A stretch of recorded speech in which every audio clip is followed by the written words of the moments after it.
తీసుకొని ఇప్పుడు వచ్చింది. ఆలోచించండి, ఈరోజు శాశ్వత మూలం కాదు. నీ ఇంటి దగ్గర వస్తే, నీ దగ్గర మాట్లాడడానికి వస్తే ఒక హీనంగా మాట్లాడద్దండి. నీ దగ్గర ఆ రోజు మేము ఉన్నాం, బయట నన్ను నిలబెట్టి 1% లేని వాళ్ళు మా ఇంట్లో కూర్చోబెట్టి టీ కాఫీ పంపించావు, బయటకు వచ్చి మమ్మల్ని హీనంగా మాట్లాడావు. ఈరోజు మేము మనవాళ్ళు.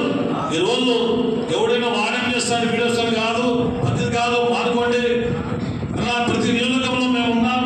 ఈ ఆదరణ మండలం కూడా 15 గ్రామాల్లో మేము గెలిచే సత్తా మా దగ్గర ఉంది.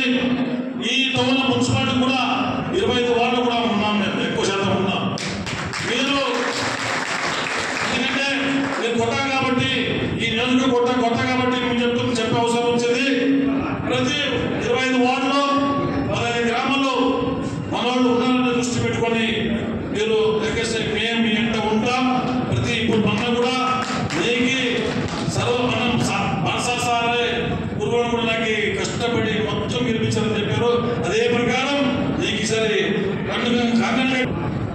మమ్మల్ని 15 గ్రామాల్లో ఉన్నాం. ఎక్కువ శాతం లేదు, 37 పంచాయతీలు ఉన్నవి, 15-16 పంచాయతీలు ఉన్నాము, 25 వార్డులు మేము ఉన్నాము. మీరు ఏమైనా వస్తే ఆ ఓట్లో తీసుకుని ఇస్తాం, ఆ ఓట్లో ఉన్నామని దృష్టి పెట్టుకుని మా నాయకులకు న్యాయం చేస్తారని కోరుకుంటున్నాను. అలాగే ఇప్పుడు వరకు మీరు వాల్మీకి ఎస్టీ పోరాటం చేస్తున్నారు సార్, సంతోషం. ఈరోజు మేము కూడా లేనిది అడగడం లేదు, ఎస్టీ చేయాలి ఎస్సీ చేయాలని అడగడం లేదు. రాజ్యాంగం అప్పుడు అంబేద్కర్ గారు రాజ్యాంగంలో గురువులు గొర్రె కాసి అడవిలో ఉంటారు, వాన ఎండ లేక అడవిలో ఉంటే వాళ్ళకి గురువు అర్జన్లు మాదిగలు చెప్పులు కుట్టాలని ఇచ్చారు. ఆ రోజు మా గొర్రెలు కాపుతారు, మేము ఏమన్నా వచ్చింది చాలా ఆ రోజు ఎస్సీ చెప్పులు ఇచ్చారు.